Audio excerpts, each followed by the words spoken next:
Hey guys, welcome back to a brand new Ninjago video here on the channel. My name is TannerFishies. In today's video, we are going to be continuing and finally concluding our series of Ninjago Dragons Rising Season 3 Part 2 episode reviews by taking a look at episode 20 of the entire Season 3, entitled Chaos Reigns. Now yes, this episode has been leaked for a little while now, but I was not able to properly do my review for the episode until the actual official release, which just happened recently, so that is why you are seeing this video now instead of a week and a half ago. Also, like all of my other episode reviews, we will start today's review by talking about the positives of the episode in question, then we will dive on into some of the more negative aspects, until finally towards the very end of this video, I will give the episode a score out of 10 according to my own opinion. Also, this review will contain spoilers for this episode. Keep that in mind. Spoilers are ahead.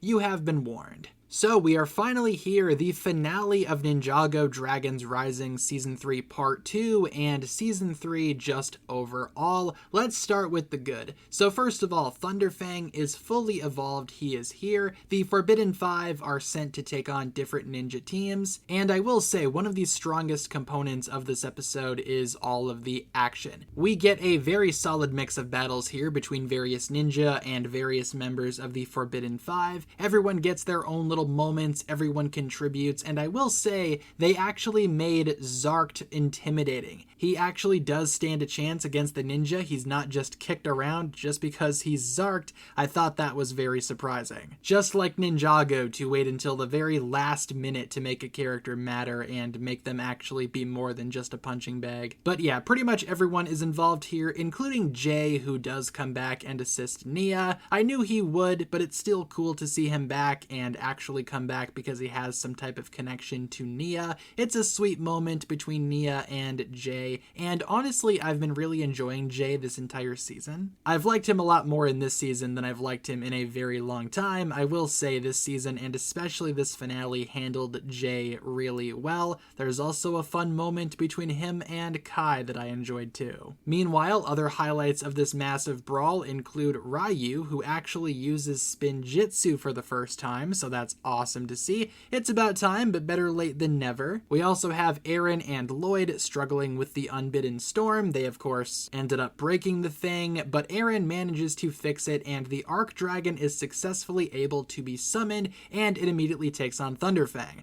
But plot twist, Eren and Lloyd are kind of in sync with the Arc Dragon, so essentially they need to take on Thunderfang. And I really enjoyed this battle as well. It's not the most exciting battle ever. I was kind of hoping it would be a lot more entertaining just overall, but it was still solid, especially with how it showcases the teamwork between Lloyd and Eren. After all of the struggles between these two, they are finally here teaming up together. They can feel the Arc Dragon's pain, and the battle is intense. Like I said, not the most exciting or unpredictable battle ever, but still I loved seeing how Lloyd and Eren got integrated into this battle, and I love that it's these two specifically together that defeated Thunderfang. And yes, Thunderfang is defeated. The Forbidden 5 and Thunderfang both just kind of disappear, and the entire world gets restored. However, there are some unforeseen consequences here. The Arc Dragon of Focus is kind of ominous in its wording, but eventually after it leaves, all of the ninja, or at least the elemental ones, start receiving strange headaches, and I loved how ominous this entire sequence was. Turns out the Source Dragons are indeed angry for the misuse, in their opinion, of the Arc Dragon of Focus,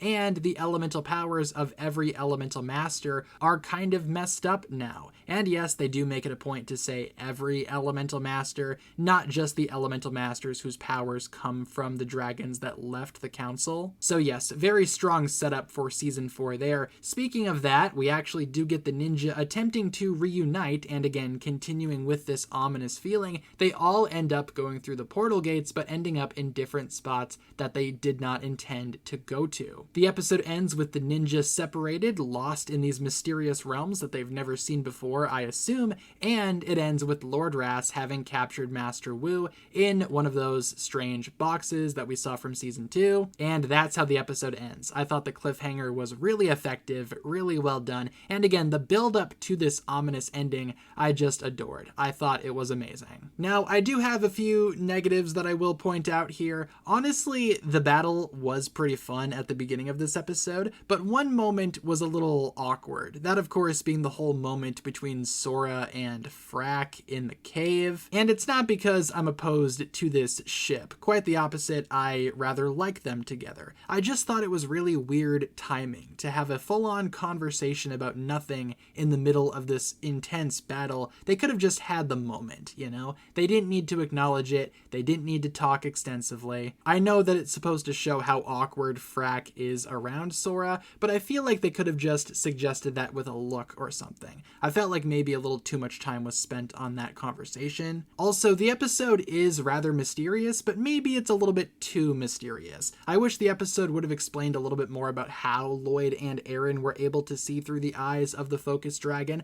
how exactly they synced with it, and also how exactly the Source Dragon Council being divided works. Maybe that will be explained in later episodes, later seasons, but I'd thought the episode was kind of a little bit too mysterious in what it was trying to portray. Would have preferred maybe more answers. But overall, to end season 3 part 2, and I guess just end season 3 in general, I for one thought that this episode was a rather strong finale. Not the best finale that I've ever seen ever from Ninjago, but still pretty good. It had some good action, some good finale payoff moments, and decent setup for the next season of Dragons Rising, which I am very much looking forward to, partially because of how well it was set up in this episode. So in terms of everything that I said in today's review, I believe I will go ahead and give this episode a 9 out of 10 for everything that I listed in today's video. Sounds about right to me. 9 out of 10. Sure. And with that being said, everyone, that's going to pretty much wrap it up for my thoughts on basically the entirety of Season 3 Part 2, at least in terms of individual episode reviews. Stay tuned because I will be making a separate video going over my entire thoughts on this specific chapter of Ninjago, just as it is, so you do not want to miss that video. Stay tuned for that one. In the meantime, leave all of your thoughts down below in the comments surrounding what exactly you thought of this episode, and what exactly you thought of the season itself if you would like. Stay tuned for my upcoming video talking about my thoughts on the entire season, but until then, hopefully you enjoyed this episode. If you guys did, feel free to like and subscribe, do all that fun stuff, and I will talk to you guys again very, very soon. Peace.